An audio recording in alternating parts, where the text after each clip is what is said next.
Bro, di beberapa tempat, ilmu hitam itu nggak pernah benar-benar hilang. Ia cuma dipendam, dikubur dalam-dalam, disembunyikan dari mata orang awam. Tapi tetap hidup, menunggu waktu.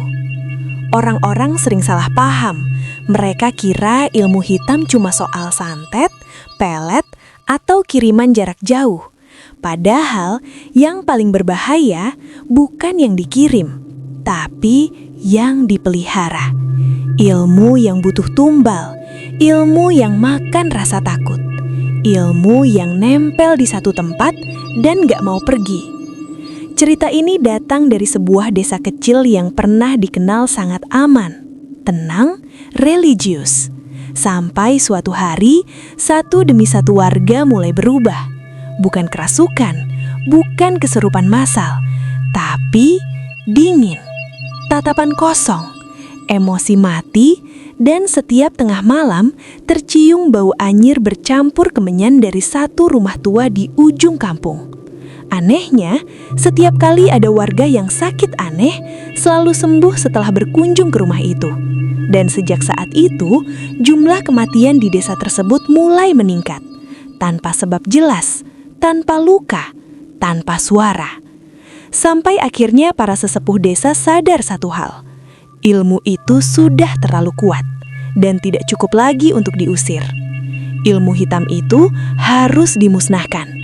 Bukan hanya pelakunya, bukan hanya benda-bendanya, tapi akar ilmunya. Karena kalau tidak, yang tersisa dari desa itu bukan lagi manusia. Dan kisah ini dimulai saat seorang pemuda bernama Arga menemukan sesuatu yang tidak seharusnya disentuh di dalam rumah tua tersebut. Arga bukan orang yang suka ikut campur urusan desa. Umurnya 25, baru pulang merantau dan niatnya cuma satu, tinggal tenang. Tapi rumah yang dia tempati tepat bersebelahan dengan rumah tua di ujung kampung. Rumah itu kosong sejak dukun lamanya meninggal. Setidaknya itu kata warga. Anehnya, setiap malam Arga selalu dengar suara dari sana. Bukan suara orang ngobrol, bukan juga suara hewan, tapi suara sesuatu diseret di lantai. Krek, krek, pelan, berulang, seperti ritual. Awalnya Arga mikir cuma perasaannya, sampai suatu malam listrik padam total, gelap, sunyi, dan bau kemenyan itu datang. Pekat, bikin dada sesak. Arga keluar ke teras, dan dari sela papan rumah tua itu terlihat cahaya lilin bergerak, padahal rumah itu seharusnya kosong. Besok paginya, Arga nanya ke Pak Samin, tetua kampung. "Pak, rumah sebelah itu masih ada yang tinggal?" Pak Samin berhenti ngopi, tatapannya berubah. "Itu rumah nggak pernah kosong, gak?" Katanya pelan. "Yang kosong cuma manusianya." Arga ketawa kecil, ngerasa itu cuma candaan orang tua. Tapi Pak Samin nambah satu kalimat yang bikin senyum Arga hilang. Ilmu di dalamnya belum ada yang berani musnahkan. Siangnya, Arga lihat sendiri. Seorang ibu datang ke rumah tua itu. Mukanya pucat, matanya sembab. Masuk sendirian, keluar sejam kemudian wajahnya tenang. Tapi sore harinya, anak ibu itu meninggal mendadak. Gak sakit, gak luka. Malamnya, suara seretan itu datang lagi. Lebih dekat, lebih lama. Dan kali ini, Arga dengar suara orang berbisik. Bukan bahasa Jawa, bukan bahasa Indonesia. Bahasa yang asing, tapi bikin bulu kuduk berdiri. Penasaran mengalahkan takut. Arga memberanikan diri mengintip lewat celah jendela rumah tua itu. Di dalamnya, dia melihat lingkaran hitam di lantai. Tulang-tulang kecil tersusun rapi, dan sebuah kitab lusuh terbuka dengan halaman yang bergerak sendiri. Dan saat itulah, sesuatu di dalam rumah itu berhenti berbisik. Seolah menyadari Arga sedang melihat. Lilin-lilin padam bersamaan, dan dari dalam gelap terdengar satu suara berat. "Kau tidak seharusnya tahu." Arga mundur gemetar, jantungnya hampir copot. Sejak malam itu, Arga tahu satu hal. Rumah itu bukan sekadar peninggalan dukun, tapi pusat ilmu hitam yang belum selesai urusannya. Dan cepat atau lambat, desa itu harus memilih, membiarkan ilmu itu hidup atau memusnahkannya dengan resiko apapun. Sejak malam itu, Arga gak bisa tidur nyenyak. Setiap kali merem, yang kebayang cuma lingkaran hitam di lantai dan kitab lusuh yang halamannya bergerak sendiri. Pagi harinya, kabar buruk nyebar cepat. Seorang pemuda desa ditemukan meninggal di sawah. Tubuhnya utuh, gak ada luka. Tapi wajahnya seperti orang yang kehabisan sesuatu dari dalam dirinya. Sesepuh desa langsung tahu, ini bukan kematian biasa. Arga dipanggil ke balai desa sore itu. Di sana sudah berkumpul Pak Samin, beberapa sesepuh, dan satu orang yang jarang bicara, Mbah Rekso, orang paling tua di desa, dan satu-satunya yang masih hidup saat ilmu hitam itu pertama kali dibuka puluhan tahun lalu. Mbah Rekso menatap Arga lama. Matanya keruh, tapi tajam. "Kau lihat apa di rumah itu?" tanyanya pelan. Arga ragu, tapi akhirnya cerita semuanya. Begitu Arga menyebut kitab dan tulang-tulang kecil, Mbah Rekso langsung menutup mata. Berarti sudah aktif lagi, gumamnya. Ia lalu menjelaskan sesuatu yang bikin suasana balai desa mencekam. Ilmu hitam itu tidak bekerja dengan kutukan jarak jauh. Ia hidup dari benda-benda penyimpanan. Setiap tulang, setiap raja, menyimpan sisa umur manusia. Siapapun yang datang meminta pertolongan ke rumah itu akan sembuh. Tapi bukan gratis. Yang diambil bukan uang, bukan darah langsung, tapi umur orang lain. Dan semakin sering ilmu itu dipakai, semakin kuat ia menempel pada tempat tersebut. Kalau dibiarkan, kata Mbah Rekso, desa ini akan jadi ladang. Malam itu, Arga gak bisa nahan diri. Rasa takut bercampur rasa bersalah. Dia balik ke rumah tua itu. Sendirian. Pintu depan terbuka sedikit. Padahal siang tadi tertutup rapat. Di dalam, udara lebih dingin dari biasanya.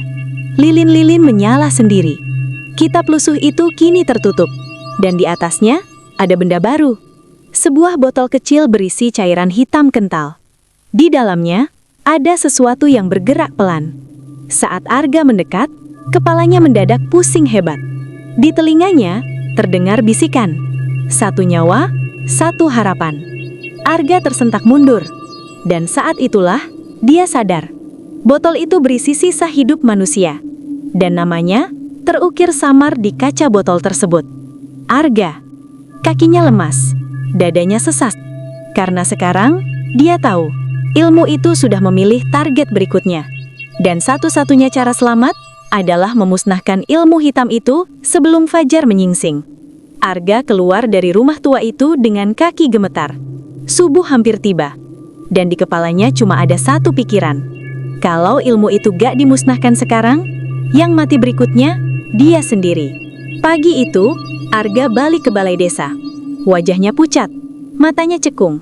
Begitu dia bilang soal botol berisi sisa umur dan namanya sendiri terukir di sana, suasana langsung berubah tegang. Mbah Rekso berdiri perlahan. Tongkat kayunya bergetar. Berarti, ilmu itu sudah masuk tahap mengikat nyawa. Katanya lirih. Pak Samin langsung tanya satu hal yang paling ditakuti semua orang. "Masih bisa dimusnahkan, Mbah?" Mbah Rekso terdiam lama, lalu mengangguk. Pelan. "Bisa, tapi caranya dilarang." Semua saling pandang. Ritual pemusnahan itu bukan pengusiran, bukan juga penutupan. Itu ritual memutus ikatan antara ilmu, tempat, dan tumbalnya. Dan setiap pemutusan selalu minta balasan, minimal satu nyawa. Arga langsung berdiri. "Pakai saya," katanya cepat. "Nama saya sudah diikat." Mbah Rekso menatap Arga lama. "Kalau kau salah langkah sedikit saja, yang diambil bukan sisa umurmu, tapi jiwamu." Malam itu juga ritual disiapkan. Bukan di balai desa, bukan di rumah tua, tapi di tanah kosong bekas kuburan lama yang sudah gak dipakai puluhan tahun. Kitab lusuh itu diambil paksa dari rumah tua. Botol hitam dibungkus kain mori. Tulang-tulang kecil dikumpulkan. Dan sejak benda-benda itu dipindahkan, Desa mulai bereaksi. Ayam berkokok siang hari. Anjing melolong tanpa henti. Langit sore berubah merah gelap. Saat malam turun, warga yang ikut ritual cuma 7 orang. Sisanya dilarang mendekat. Mbah Rekso memulai doa. Bahasa yang sama sekali gak Arga pahami. Tanah di bawah mereka mulai hangat. Udara bergetar. Tiba-tiba, kitab lusuh itu terbuka sendiri. Halaman-halamannya berputar cepat. Lalu berhenti di satu halaman. Nama-nama tertera di sana. Puluhan. Sebagian sudah meninggal. Dan di baris paling bawah, nama Arga menyala samar. Botol hitam itu mulai bergetar hebat. Cairan di dalamnya mendidih. Dari dalam tanah, terdengar suara tertawa pelan. Bukan satu, banyak. Tanah di tengah lingkaran ritual retak. Dan dari celah itu muncul bayangan hitam pekat. Bukan berbentuk manusia, tapi seperti kumpulan tangan yang saling berebut keluar. Mbah Rekso berteriak, "Jangan ada yang lari. Kalau lingkaran putus, desa ini habis." Satu warga di sebelah Arga mulai gemetar hebat. Matanya memutih. Dan sebelum siapapun sempat menahan, dia melangkah keluar lingkaran. Tanah langsung menutup cepat. Jeritan pendek terdengar, lalu hilang. Hanya tersisa bau besi dan tanah basah. Mbah Rekso terhuyung. Wajahnya pucat total. Ilmu itu sudah mulai mengawan, katanya, terengah-engah. Dan Arga sadar, pemusnahan ini bukan lagi soal menyelamatkan desa, tapi soal siapa yang tersisa hidup sampai pagi. Begitu satu nyawa diambil tanah, malam itu berubah jadi neraka terbuka. Angin berputar kencang di atas tanah kuburan lama. Pepohonan melengkung seolah ditekan dari atas. Suara tawa dari dalam tanah makin jelas, makin dekat. Kitab lusuh itu terangkat sendiri ke udara. Halaman-halamannya robek satu persatu, terbang seperti sayap hitam. Mbah Rekso berteriak, suaranya pecah. Ilmu ini bukan cuma milik satu orang. Dia diwariskan dan masih ada yang memeliharanya. Semua terdiam. Dan di saat itulah, salah satu sesepuh desa, Pak Darto, jatuh berlutut sambil menangis. "Aku cuma nerusin," katanya gemetar.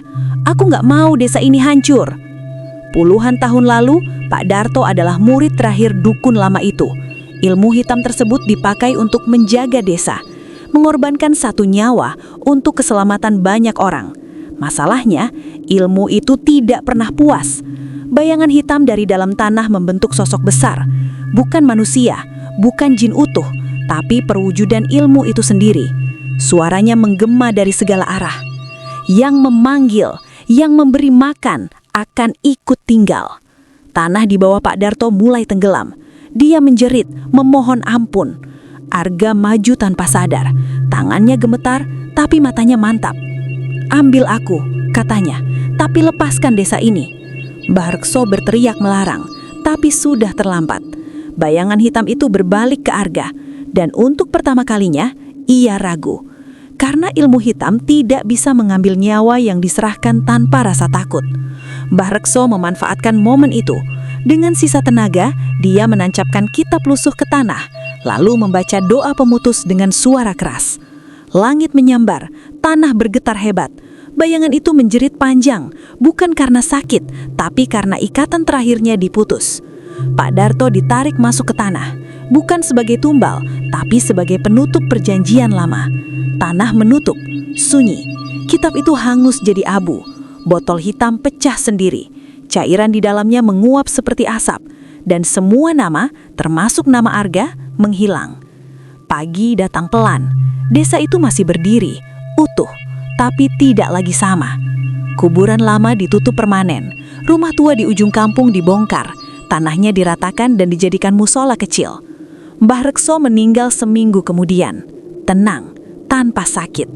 Sebelum wafat, dia cuma meninggalkan satu pesan. Ilmu hitam tidak mati karena doa saja. Dia mati karena manusia berhenti menggunakannya. Arga tetap tinggal di desa, bukan sebagai pahlawan, tapi sebagai pengingat.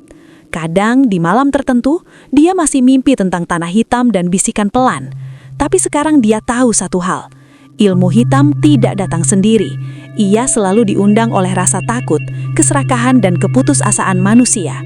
Dan buat kalian yang dengerin cerita ini, Kalau suatu hari kalian ditawari jalan pintas, kesembuhan instan, atau kekuatan tanpa usaha, ingat cerita ini. Setiap ilmu yang meminta bayaran nyawa pasti akan menagih lebih mahal di akhirnya. Gue pamit, hati-hati dengan apa yang kalian pelihara, karena tidak semua bisa dimusnahkan tanpa korban.